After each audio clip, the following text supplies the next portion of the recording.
With opening day getting closer and closer, I feel that now is a good time for us to look at what different storylines can have a big impact on how the Mets season will play out. So in this video, I'm going to talk about the main things that I'm going to be looking out for this year, and you probably should too, because these are all going to be very important factors. If you like this video doing some kind of previews for the Mets, make sure to leave a like. Comment down below what are the things that you are going to be watching out for this season for the Mets, and if there are any other videos you guys want to see, make sure to leave them down in that comment section below. And if this is your first time watching, or if you haven't subscribed already, it definitely is a very nice thing to do. So let's talk about what things are going to be very important to watch this season. Number one, I think it's going to be third base, and who's going to be the starting third baseman for the New York Mets. As of right now, it's still going to be JD Davis in my eyes. He hasn't had an amazing spring with the bat. You look at where his batting average is right now, 235.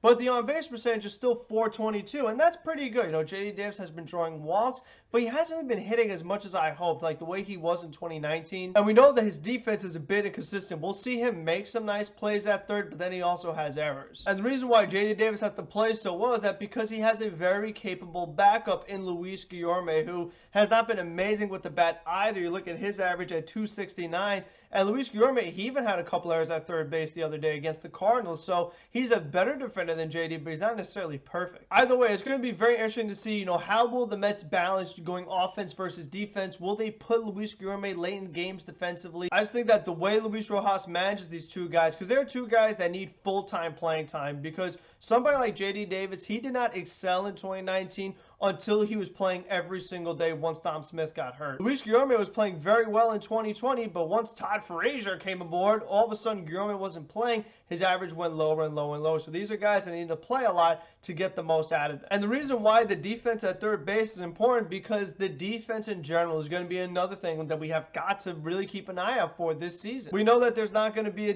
DH in all likelihood, and the Mets, especially in the outfield, do not have the best defense. Brandon Nimmo is not a traditional center fielder. We know that. Don Smith has looked better in left field, but he isn't exactly someone you feel very confident about. So throughout the course of the season, there are going to be times where, some players like Nimmo, like Dom Smith, are going to not make plays that a lot of outfielders should make. And then that's where the pressure is going to, once again, be on Luis Rojas to make sure that he is making defensive replacements at the right time.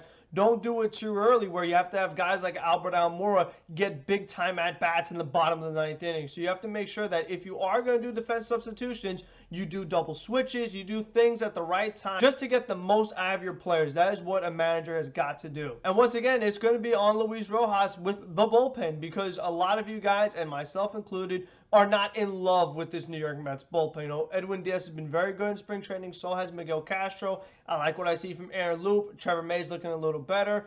But Dellin Betances and Jeurys Familia have been pretty inconsistent. The Mets have not announced who's going to be the last two bullpen spots. As of right now, it looks like it's going to be Jacob Barnes and Mike Montgomery.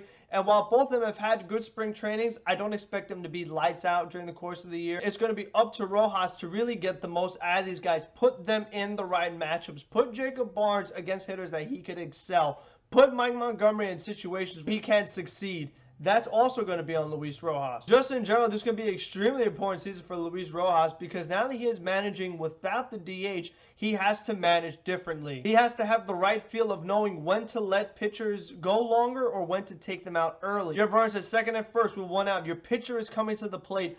Are you going to pinch hit and try to get some more runs, or be like, you know what, let's let him keep pitching. He's been pitching really well. We have to see if Luis Rojas has that right kind of feel to really manage these National League games. The other thing that's going to be important to see is that how is the rotation going to work out? I mean, as long as all these guys stay healthy and they are pitching well, then when you bring Carrasco back, are you going to take Joey Lucchesi out? Are you going to take David Pearson out? Then once Noah Syndergaard comes back, what are you going to do with Lucchesi and David Pearson once Syndergaard comes back? Those are also questions that the Mets are going to have to answer. And how will they manage all these different guys? Because Marcus Stroman did not pitch at all in 2020. Same goes for Noah Syndergaard. And David Pearson has never pitched the full season. And also Taijuan Walker has not pitched the full season. So the Mets have got to do a good job of managing the innings of some of these other guys. We know DeGrom could go out there every 5 days and be successful. But these other pitchers, you have to be very careful. You don't want to see any injuries happen, because then that's when things could get bad. That's when you might see Corey also have to make some starts, and some other guys that we really want to keep away from the mound.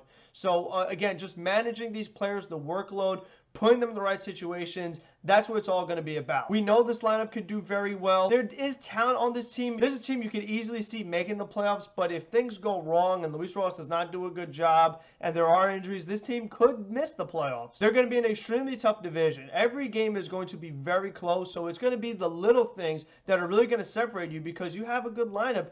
So do other teams in the National League. You have a good rotation. So do teams like the Braves and Nationals and Marlins. You're doing the little things to separate yourself from those teams, whether it is a defensive replacements, using the bullpen at the right time, knowing when to use a pinch hitter. All those different aspects of baseball that we don't really talk about too much, things that don't really show up in the stat sheet.